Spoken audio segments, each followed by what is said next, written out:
Hello, ನಮಸ್ತೆ ಎಲ್ರಿಗೂ. ನಾನಿವತ್ತು ಸಖತ್ತು ಟೇಸ್ಟಿಯಾಗಿರುವಂಥ ಟೊಮೊಟೊ ಗೊಜ್ಜು ಮಾಡ್ತಾಯಿದ್ದೀನಿ.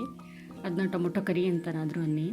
ನನ್ನ ರೆಸಿಪಿನ ಹೇಗೆ ಬೇರೆಯವರು ನೋಡಿ ಮಾಡಬೇಕು, ನನಗೆ ಕಮೆಂಟ್ ಹಾಕಬೇಕು ಅಂತ ಎಕ್ಸ್ಪೆಕ್ಟ್ ಮಾಡ್ತೀನೋ ಅದೇ ರೀತಿ ನಾನು ಬೇರೆಯವ್ರ ರೆಸಿಪೀಸ್ನೂ ನೋಡಿ ಟ್ರೈ ಮಾಡಿ ಅದನ್ನು ನಾನಿವತ್ತು ಮಾಡಿ ತೋರಿಸ್ತಾ ಇದ್ದೀನಿ. ನೋಡಿ, ಟೊಮೊಟೊ ಕರಿಗೆ ಬೇಕಾಗಿರುವಂಥದ್ದು ನಾನು 2 ಈರುಳ್ಳಿ ತೊಗೊಂಡಿದ್ದೀನಿ, 4 ಟೊಮೊಟೊ ತೊಗೊಂಡಿದ್ದೀನಿ. ಟೊಮೊಟೊ ಕ್ವಾಂಟಿಟಿ ಸ್ವಲ್ಪ ಜಾಸ್ತಿ ಇರಲಿ, ಸಣ್ಣಕ್ಕೆ ಹೆಚ್ಕೊಬಿಡಿ. ಆಮೇಲೆ ಕೊತ್ತಂಬರಿ ಸೊಪ್ಪು, ಕರಿಬೇವಿನ ಸೊಪ್ಪು, ಸ್ವಲ್ಪ ಬೆಳ್ಳುಳ್ಳಿ, ಅದನ್ನ ಇಲ್ಲಿ ತೋರಿಸಿಲ್ಲ, ಬಟ್ ಬೆಳ್ಳುಳ್ಳಿ ಪಪ್ಪು ಸ್ವಲ್ಪ ಜಜ್ಕೊಳ್ಳಿ. ಆಮೇಲೆ ಒಂದು 5ರಿಂದ 6 ಹಸಿರು ಮೆಣಸಿನ್ಕಾಯಿ ತೊಗೊಂಡಿದ್ದೀನಿ. ಇದಿಷ್ಟನ್ನು ನೀಟಾಗಿ ಕಟ್ ಮಾಡಿ ರೆಡಿ ಮಾಡಿಕೊಂಡ್ರೆ ಅರ್ಧ ಕೆಲಸ ಮುಗೀತು ಅಂತ. ನೆಕ್ಸ್ಟು ಒಂದು ಬಾಣಲಿಗೆ ಎಣ್ಣೆ ಹಾಕ್ಕೊಳ್ಳಿ. ಎಣ್ಣೆ ಕ್ವಾಂಟಿಟಿ ಚೂರು ಜಾಸ್ತಿ ಇರಲಿ. ಚೂರು ಅಂದರೆ ಅದು ಪೂರ್ತಿ ಎಣ್ಣೆನಲ್ಲಿ ಚೆನ್ನಾಗಿ ಫ್ರೈ ಎಲ್ಲ ಆದರೆ ರುಚಿ ಚೆನ್ನಾಗಿ ಬರುತ್ತೆ. ಇದನ್ನು ನೀವು ದೋಸೆ, ಇಡ್ಲಿ, ಚಪಾತಿ, ಅನ್ನ ಯಾವುದಕ್ಕೆ ಬೇಕಾದರೂ ಯೂಸ್ ಮಾಡ್ಬೋದು. ನಾನಿವತ್ತು ಬಳಿಯೋ ರೊಟ್ಟಿ ಮಾಡ್ತೀವಿ ನಮ್ಮ ಮಂಡ್ಯದ ಸ್ಟೈಲಲ್ಲಿ. ಸೊ ಆ ಬಳಿಯೋ ರೊಟ್ಟಿಗೆ ಹಾಕಿದ್ದೆ. ಟೇಸ್ಟ್ ಅಂತೂ ತುಂಬ ಚೆನ್ನಾಗಿತ್ತು. ಇದಕ್ಕೆ ನಾನು ಸ್ವಲ್ಪ ಎಣ್ಣೆ ಬಿಸಿ ಆದಮೇಲೆ 1 ಸ್ಪೂನ್ ಸಾಸಿವೆ ಹಾಕ್ತೀನಿ. ನೋಡಿ, 1 ಸ್ಪೂನ್ ಸಾಸಿವೆ. ನಾನು ಚಿಕ್ಕ ಸ್ಪೂನ್ ತೊಗೊಂಡಿರೋದ್ರಿಂದ 2 ಸರಿ ಹಾಕ್ತಾಯಿದ್ದೀನಿ. ನೀವು ಮಾಮೂಲಿ ಟೇಬಲ್ ಸ್ಪೂನ್ ಆದರೆ ಒಂದೇ ಸ್ಪೂನ್ ಹಾಕಿ. ನಾನು ಚಿಕ್ಕದಾಗಿರೋದ್ರಿಂದ ಇಲ್ಲಿ 2 ಸ್ಪೂನ್ ಹಾಕ್ತಾಯಿದ್ದೀನಿ. 2 ಸ್ಪೂನ್ ಕಡಲೆಬೇಳೆ ಹಾಕಿ, 2 ಸ್ಪೂನ್ ಉದ್ದಿನಬೇಳೆ ಹಾಕಿ ಸ್ವಲ್ಪ ಚೆನ್ನಾಗಿ ಎಣ್ಣೆಯಲ್ಲಿ ಫ್ರೈ ಆಗಲಿ. ಅದಾದಮೇಲೆ ಇಟ್ಕೊಂಡಿರುವಂಥ ಹಸಿರು ಮೆಣಸಿನ್ಕಾಯಿನ ಹಾಕಿ. ಮನೇಲಿ ಮಕ್ಕಳಿದ್ರೆ ಹಸಿರು ಮೆಣಸಿನ್ಕಾಯಿ ಕಡಿಮೆ ಹಾಕಿ, ಯಾಕೆ ಅಂದರೆ ನಾವು ಮೆಣಸಿನ್ಕಾಯಿ ಪುಡಿನೂ ಉಪಯೋಗಿಸ್ತೀವಿ ಇದಕ್ಕೆ. ಆಮೇಲೆ ಕರಿಬೇವಿನ ಸೊಪ್ಪು, ಈರುಳ್ಳಿ. ಜಾಸ್ತಿ ಜನ ಇದ್ದರೆ ಸ್ವಲ್ಪ ಕ್ವಾಂಟಿಟಿ ಜಾಸ್ತಿ ತೊಗೊಳ್ಳಿ. ಇಲ್ಲಿ ನಾನು 5 ಜನಕ್ಕೆ ಮಾಡ್ತಾ ಇರೋದ್ರಿಂದ 2 ಮೀಡಿಯಮ್ ಸೈಜ್ ಈರುಳ್ಳಿ ತೊಗೊಂಡಿದ್ದೀನಿ.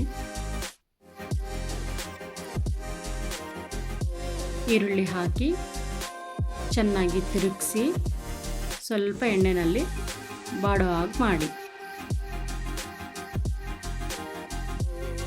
ಪೂರ್ತಿ ಚೆನ್ನಾಗಿ ಎಲ್ಲವನ್ನು ಎಣ್ಣೆನಲ್ಲೇ ಬಾಡಿಸೋದ್ರಿಂದ ಎಲ್ಲ ಎಣ್ಣೆನಲ್ಲಿ ಬಾಡಿಸಾದ್ಮೇಲೆ ನೆಕ್ಸ್ಟ್ ಇಂಗ್ರೀಡಿಯೆಂಟ್ಸ್ ಹಾಕಬೇಕು ಅಂತ ಏನಿಲ್ಲ. ಸ್ವಲ್ಪ ಚೆನ್ನಾಗಿ ಎಣ್ಣೆಯಲ್ಲಿ ತಿರುಗಿಸ್ಕೊಂಡಾದಮೇಲೆ ನೆಕ್ಸ್ಟ್ ಏನೇನು ಹಾಕಬೇಕು ಅದನ್ನು ಆ್ಯಡ್ ಮಾಡ್ಕೊಂಡು ಹೋದರೆ ಆಯಿತು. ಬ್ಯಾಚುಲರ್ಸ್ಗೆ, ಬೇಗ ಅಡುಗೆ ಮಾಡೋರಿಗೆ ಮತ್ತು ಅನ್ನಕ್ಕೆ ಇದಕ್ಕೆಲ್ಲ ಇಷ್ಟಪಡೋರ್ಗಂತೂ ತುಂಬ ಚೆನ್ನಾಗಿರುತ್ತೆ. ನಾನಿಲ್ಲಿ ಬೆಳ್ಳುಳ್ಳಿನ ಚಚ್ಕೊಂಡು ಬೆಳ್ಳುಳ್ಳಿ ಹಾಕಿದ್ದೀನಿ. ಬೆಳ್ಳುಳ್ಳಿ ಹಾಕಿ ಆದಮೇಲೆ ಇದಕ್ಕೆ ಅರ್ಧ ಸ್ಪೂನ್ ಅರಿಶಿನ ಹಾಕಿದ್ದೀನಿ. ಹಾಕ್ಕೊಂಡು ಮಿಕ್ಸ್ ಮಾಡ್ಕೊತೀನಿ.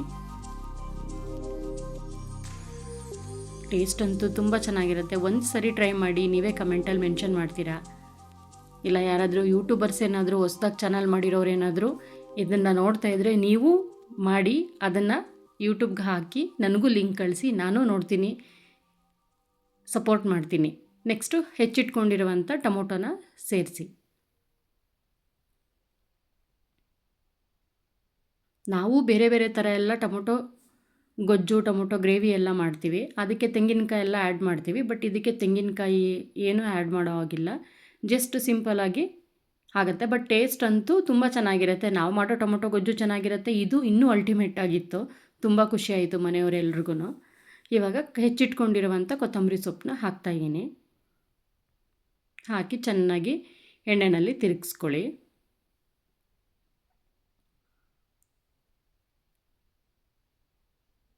ನೋಡಿ, ಚೆನ್ನಾಗಿ ಅದು ಎಣ್ಣೆನಲ್ಲಿ ಬೇಯಲಿ. ನಿಮಗೇನಾದರೂ ಎಣ್ಣೆ ಕ್ವಾಂಟಿಟಿ ತೀರಾ ಕಡಿಮೆ ಆಯಿತು, ಇದಾಗ್ತಾಯಿಲ್ಲ ಅಂದರೆ ಇನ್ನೊಂದು ಸ್ವಲ್ಪ ಆ್ಯಡ್ ಮಾಡ್ಕೋಬೋದು, ತೊಂದರೆ ಇಲ್ಲ. ಇಲ್ಲ ಎಣ್ಣೆ ಕ್ವಾಂಟಿಟಿ ಕಡಿಮೆನೇ ಇರಲಿ ಅಂದರೆ ಸ್ವಲ್ಪ ನೀರನ್ನು ಕೂಡ ಆ್ಯಡ್ ಮಾಡಿ ಬೇಯಿಸೋದ್ರಿಂದ ನಿಮ್ಗೆ ಎಷ್ಟು ಬೇಕೋ ಎಣ್ಣೆ ಆ ಕ್ವಾಂಟಿಟಿನಲ್ಲೇ ಆ್ಯಡ್ ಮಾಡ್ಕೊಳ್ಳಿ. ನೋಡಿ, ಚೆನ್ನಾಗಿ ಬೆಂದು ಎಣ್ಣೆ ಬಿಡ್ತಾ ಇದೆ.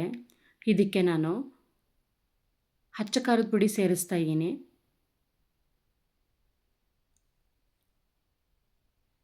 ಅಚ್ಚ ಖಾರದ ಪುಡಿ ಅದಾದಮೇಲೆ ಧನಿಯಾ ಪುಡಿ ಹಾಕ್ತಾಯಿದ್ದೀನಿ 1 ಸ್ಪೂನು. ನಿಮಗೆ ಖಾರ ಜಾಸ್ತಿ ಬೇಕು ಅಂತಂದರೆ 1.5-2 ಸ್ಪೂನ್ ಹಾಕೋಬೋದು. ನಾನಿಲ್ಲಿ ಹಸಿರು ಮೆಣಸಿನ್ಕಾಯಿನೂ ಹಾಕಿರೋದ್ರಿಂದ ಕಡಿಮೆ ಹಾಕಿದ್ದೀನಿ. ಮತ್ತು ರುಚಿಗೆ ತಕ್ಕಷ್ಟು ಉಪ್ಪು ಸೇರಿಸ್ತಾ ಇದ್ದೀನಿ. ಹಾಕಿ ಚೆನ್ನಾಗಿ ಎಣ್ಣೆಯಲ್ಲಿ ಬಾಡಿಸ್ಕೋಬೇಕು. ನಾನು ಯೂಸ್ ಮಾಡ್ತಾ ಇರೋ ಬಾಣಲಿ ಮೀಶೋದಿಂದ ತರಿಸಿರೋದು, ತುಂಬ ಚೆನ್ನಾಗಿದೆ. ಯಾರಾದರೂ ತೊಗೋಬೇಕು ಅಂತ ಇದ್ದರೆ ಪರ್ಚೇಸ್ ಮಾಡ್ಬೋದು, ತುಂಬ ಚೆನ್ನಾಗಿದೆ.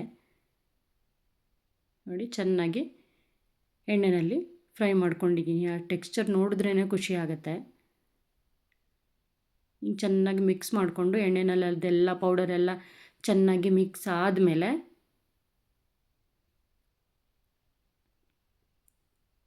ಇದಕ್ಕೆ ಹಾಕ್ತೀವಿ ಅಂದರೆ ಸ್ವಲ್ಪ ಜೀರಿಗೆ ಪುಡಿ ಹಾಕಿ, ಜೀರಿಗೆ ಪೌಡರ್ ಇಲ್ಲ ಅಂದರೆ ಸಾಸಿವೆ ಎಲ್ಲ ಹಾಕಿದಾಗಲೇ 1 ಸ್ಪೂನು ಜೀರಿಗೆನ ಆ್ಯಡ್ ಮಾಡಿ. ನೋಡಿ, ಸ್ವಲ್ಪ ನೀರು ಹಾಕಿದ್ದೀನಿ. ಇದನ್ನು ಚೆನ್ನಾಗಿ ತಿರುಗಿಸ್ಕೊಂಡು ಕುದಿಸ್ಕೊಂಡ್ರೆ ಗ್ರೇವಿ ರೆಡಿ. ಅನ್ನಕ್ಕೆ ಬೇಕು ಅಂದ್ರೂ, ಚಪಾತಿ, ದೋಸೆ, ಇಡ್ಲಿ ಯಾವುದಕ್ಕೆ ಬೇಕು ಅಂದ್ರೂ ಇದನ್ನು ನೀವು ಕಾಂಬಿನೇಷನ್ ಮಾಡ್ಬೋದು. ಟೇಸ್ಟ್ ಮಾತ್ರ ತುಂಬ ಚೆನ್ನಾಗಿರುತ್ತೆ.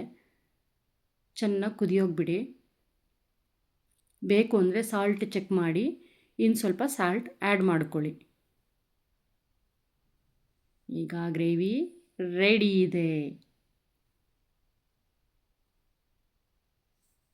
ಟ್ರೈ ಮಾಡಿ, ತುಂಬ ಚೆನ್ನಾಗಿ ಬಂತು. ನಿಮ್ಗೆ ಇಷ್ಟ ಆಯಿತು ಅಂದರೆ ಕಮೆಂಟ್ ಬಾಕ್ಸಲ್ಲಿ ತಿಳಿಸೋದನ್ನ ಮರಿಬೇಡಿ. ನನ್ನ ಚಾನಲ್ ಏನೇನಾದರೂ ಸಬ್ಸ್ಕ್ರೈಬ್ ಮಾಡ್ಕೊಳ್ದೆ ಏನಾದರೂ ನೀವು ನೋಡ್ತಾ ಇದ್ದರೆ ಸಬ್ಸ್ಕ್ರೈಬ್ ಮಾಡಿ, ಸಪೋರ್ಟ್ ಮಾಡಿ. ನನಗೂ ಖುಷಿ ಆಗುತ್ತೆ. ಇನ್ನಷ್ಟು ವಿಡಿಯೋಗಳು ಹಾಕಬೇಕು ಅನ್ನೋದಕ್ಕೆ ಎನ್ಕರೇಜ್ ಮಾಡ್ದಂಗೆ ಆಗುತ್ತೆ. ಚೆನ್ನಾಗಿ ಕುದಿಸ್ಕೊಳ್ಳಿ. ಅದು ಸ್ವಲ್ಪ ಎಣ್ಣೆ ಬಿಡೋವರೆಗೂ ಗ್ರೇವಿ ರೆಡಿಯಾಗಿದೆ. ಇವತ್ತು ನಮ್ಮ ಮನೆಯಲ್ಲಿ ಮಂಡ್ಯ ಸ್ಟೈಲಲ್ಲಿ ನಾವು ಬಳಿಯೋ ರೊಟ್ಟಿ ಮಾಡ್ತೀವಿ. ಮಂಡ್ಯದಲ್ಲಿ ಬಳಿಯೋ ರೊಟ್ಟಿ ಮಾಡೋದ್ರಿಂದ ಆ ಬಳಿಯೋ ರೊಟ್ಟಿಗೆ ಇವತ್ತು ಕಾಂಬಿನೇಷನ್ ಮಾಡಿದ್ದೀನಿ. ಮತ್ತು ಮಧ್ಯಾಹ್ನ ರೈಸ್ಗೂ ಕೂಡ ಇದನ್ನೇ ಸೇರಿಸಿ ಮಾಡಿದ್ದೀನಿ. ಟೇಸ್ಟ್ ಮಾತ್ರ ತುಂಬ ಚೆನ್ನಾಗಿತ್ತು. ಇವತ್ತು ಮಾಡಿರೋ ರೆಸಿಪಿನ ನಾನು ಇವತ್ತೇ ಹಾಕ್ತಾಯಿದ್ದೀನಿ. ನೀವು ಟ್ರೈ ಮಾಡಿ, ಮರೀದೆ ಕಮೆಂಟ್ ಮಾಡಿ ಇಷ್ಟ ಆದರೆ.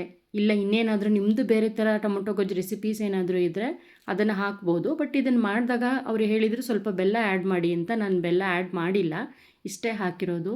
ಟೇಸ್ಟ್ ಮಾತ್ರ ತುಂಬ ಚೆನ್ನಾಗಿ ಬಂದಿದೆ. ನನ್ನ ವಿಡಿಯೋ ನೋಡಿದ್ದಕ್ಕೆ ತುಂಬ ಥ್ಯಾಂಕ್ಸ್. ಇಷ್ಟ ಆದರೆ ಲೈಕ್, ಕಮೆಂಟ್ ಮತ್ತು ಸಬ್ಸ್ಕ್ರೈಬ್ ಆಗೋದನ್ನ ಮರಿಬೇಡಿ.